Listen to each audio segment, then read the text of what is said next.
नमस्तेस्तु भगवन् विश्वेश्वराय महादेवाय त्र्यम्बकाय त्रिपुरान्तकाय त्रिकाग्निकालाय कालाग्निरुद्राय नीलकण्ठाय मृत्युञ्जयाय सर्वेश्वराय सदाशिवाय श्रीमान् महादेवाय नमः। ॐ नमः शम्भवाय च मयोभवाय च नमः शङ्कराय च मयस्कराय च नमः शिवाय च शिवतराय च।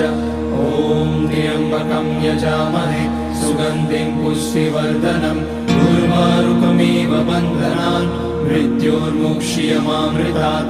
नागेन्द्रहाराय त्रिलोचनाय भस्माङ्गराय महेश्वराय नित्याय शुद्धाय दिगम्बराय तस्मै नकाराय नमः शिवाय। मन्दाकिनी सलिलचन्दन चर्चिताय नन्दीश्वर प्रमथनाथ महेश्वराय